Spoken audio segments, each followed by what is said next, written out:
It arrives quietly, an email between a grocery receipt and a meeting reminder. Your car insurance renewal is ready. You open it, expecting routine paperwork, maybe a small adjustment, then you see the new premium. For a moment, you assume there must be a mistake. You did not cause an accident. You did not get a speeding ticket. You are driving the same car, parking in the same driveway, and following the same roads to work. So why are you being asked to pay more in 2026? The uncomfortable answer is that car insurance is not priced only around what you did last year. It is priced around what the company believes could cost money next year. Most of us imagine insurance as a personal scorecard. Drive carefully, avoid claims, pay on time, and the price should remain stable. It feels like a reasonable agreement. You reduce your risk, and the company rewards you for it. But insurance does not work like a private savings account where your behavior alone determines the result. It works more like a shared pool. Your payment joins the payments of thousands of other drivers. That pool has to cover damaged vehicles, medical treatment, legal costs, rental cars, theft, weather losses, fraud, and the ordinary expense of running the system. Your record matters. But it is only one layer in a much larger calculation. This is why a careful driver can finish a claim-free year and still receive a higher bill. The insurer may not be saying you became a worse driver. It may be saying the group around you became more expensive to insure. Somewhere else, a distracted driver looks away for 3 seconds. A hailstorm crosses a crowded parking lot. A damaged windshield requires a new camera and electronic calibration. A bodily injury claim remains open for months. None of those events happen to you, but their cost enters the same insurance system. The price on your renewal has your name at the top. Yet part of that price was shaped by accidents, repairs, and losses you never saw. 2026 makes this especially confusing because the national story and your personal story can move in opposite directions. By June, the National Motor Vehicle Insurance Price Index was 4.1% lower than it had been a year earlier. Prices had also declined nationally in May and June. That sounds like your bill should be falling. But a national index blends millions of policies, vehicles, insurers, states, and renewal dates into one average. Your premium is a specific price for one household in one zip code, calculated by one company using its own claims experience. The market can cool nationally while your insurer is still catching up locally. The average can move down while your number moves up. Imagine a driver named David. He is 42 and drives a 6-year-old SUV. He has not filed a claim in years, and he thinks of himself as the kind of customer an insurance company should want to keep. Last year, his monthly premium was $154. His renewal arrives at $196, $42 more every month, $504 over a year. David immediately searches his memory. Did he miss a payment? Was there a camera at that intersection? Did someone in the household change something on the policy? But the explanation may have started long before the renewal reached his inbox. Insurance companies do not price only what has already happened. They price what they expect to happen next. Imagine 100 drivers collectively paying $120,000 in annual premiums. If the insurer expects claims and operating costs to consume $100,000, the pool has room for unusually bad outcomes. Now imagine the expected cost rises to $115,000. The drivers did not all become reckless overnight. The same accidents may simply cost more to repair. Injuries may cost more to treat. A few severe losses may have changed the math. The old price no longer leaves the same margin. A renewal is not only a receipt for the past, it is a forecast of the future. A modern car can turn a small collision into a complicated repair. What appears to be an ordinary bumper may contain parking sensors. A windshield may sit in front of a camera used by a driver assistance system. Replacing one damaged component can require new parts, specialized labor, diagnostic work, and electronic calibration. The car may not look dramatically damaged, but restoring it safely can involve far more than paint and metal. The Bureau of Labor Statistics showed that pressure in June 2026. Motor vehicle maintenance and repair costs were 7% higher than a year earlier. Maintenance and servicing were up 8%, while motor vehicle repair was up 6%. When the repair bill rises, the insurance system eventually feels it. Then there is the part of an accident that cannot be measured by looking at the car. Medical treatment, lost wages, legal expenses, bodily injury settlements, together, they can cost far more than replacing a bumper. LexisNexis reported that bodily injury payments grew from less than 20% of total auto claim dollars in 2022 to more than 26% in 2025. It also found that material damage severity continued to rise because of repair costs and heavier vehicles. This creates a strange pattern. Insurers may handle fewer collision claims in some categories and still pay more overall. The number of accidents matters, but the cost of each accident can matter even more. In insurance language, these are two different forces: frequency and severity. Frequency asks how often a claim happens. Severity asks how expensive that claim becomes. If 10 small accidents become 8 accidents, the road appears safer. But if those 8 involve more expensive repairs or more serious injuries, the total cost can still rise. Driver behavior adds another layer. The 2026 LexisNexis report found that miles driven had increased only modestly, while violations had risen much faster. Distracted driving violations were sharply higher than in 2022. You may never touch your phone behind the wheel, but when distracted driving raises losses across your region or rating group, that behavior can enter the price of your pool. Your zip code is more than a mailing address. To an insurer, it can represent traffic density, theft patterns, storm exposure, repair prices, legal trends, and how frequently local drivers file claims. You can park in the same driveway for 10 years and still see the risk estimate around that driveway change. A severe hail season can damage thousands of cars in minutes. Flooding can destroy vehicles that were never involved in a crash. A rise in thefts can affect comprehensive coverage.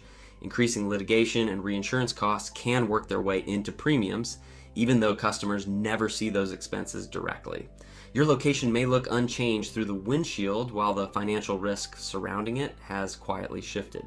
There is also a delay built into insurance pricing. Rates do not always change when costs first rise. Insurers collect loss data, they study patterns, they revise their models, submit rate changes where required, wait for regulatory review, and then apply the new price as policies renew. The increase arriving in 2026 may partly reflect claims experience from an earlier period. This is why the renewal can feel strangely late. The accident happened months ago. The insurer recognized the pattern later. The rate changed after that. Your bill moved only when your policy reached its renewal date. Like a wave traveling across a dark ocean, the cost begins somewhere else before it finally reaches your shore. Then the calculation narrows from the market to you. Your driving record, claims history, annual mileage, vehicle coverage limits, deductible, household drivers, and garaging address can all affect the price. Depending on state law, an insurance score containing credit-related factors may also be used.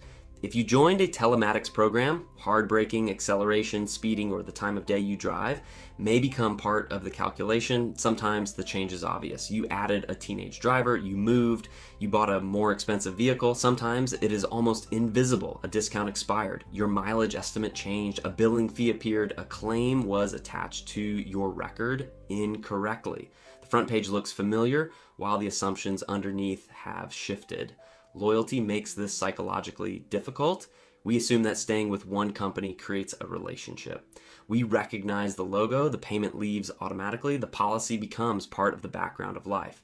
Switching feels like work and uncertainty, so we postpone it. But an insurance policy is repriced again and again. Familiarity does not guarantee that the current price is competitive. In late 2025, 47.1% of in-force auto policies had been shopped at least once during the previous 12 months, according to LexisNexis. That does not mean everyone switched. It means millions of drivers stopped treating the renewal as a final answer and began treating it as one company's offer. When David finally calls his insurer, he begins with the question most of us would ask: what did I do wrong? But that question places him in the wrong position. It assumes the new premium is a judgment and that he has to defend himself. It turns a pricing decision into something that feels like a verdict on his character. The more useful question is quieter and more precise. What changed in the calculation? That small shift changes the conversation. David is no longer asking whether he has been a good customer. He's asking which assumption moved. Was it a statewide rate revision, a loss discount, a vehicle classification, a personal rating factor, or several changes arriving at once? The representative may not reveal the company's entire formula. David may hear that the increase reflects a general rate change, broader claims experience, or several rating factors working together. He may not like the answer, but now he knows where to look. The premium becomes less emotionally confusing when he stops reading it as a statement about who he is. It is a forecast made by one company, and forecasts can differ. Another insurer may interpret the same driver, vehicle, and location differently. That does not make every cheaper offer better. It simply means the first number is not the only possible number. What felt like a fixed verdict becomes information that can be examined, compared, and challenged. The first practical step is to place the old declarations page beside the new one. Do not compare only the total premium. Check every vehicle, driver, coverage limit, deductible, discount, fee, and mileage estimate. A cheaper policy with lower liability limits is not the same product. Neither is a quote that quietly removes rental coverage or reduces protection for your own car. Then ask the insurer what changed. Was there a general rate revision? Did a discount disappear? Did the company change the way it classifies the vehicle? Is the annual mileage correct?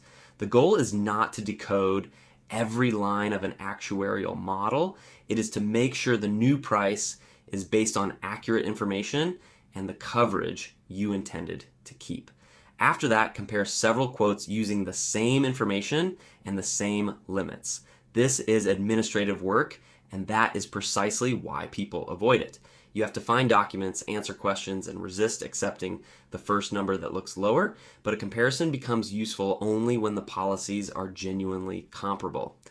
Ask about updated mileage, defensive driving programs, payment options, and available discounts. Bundling may help, but test the total package against the price of separate policies. A discount does not automatically make the final price cheaper, and while you shop, protect the continuity of your coverage. Do not allow one policy to end until you know exactly when the replacement begins. A higher deductible can lower a premium, but it also moves more risk back to you. Before choosing it, imagine the claim. Could you pay that deductible next week without relying on high interest debt? If not, the monthly savings may be creating a larger weakness. For an older vehicle, comprehensive and collision coverage deserve the same careful thought. Consider the car's value, the price of the coverage, your ability to replace the vehicle, and whether a lender requires protection. Dropping coverage simply because the car is old can be expensive if losing that car also means losing your way to work. The cheapest premium is not always the policy that leaves your financial life safest.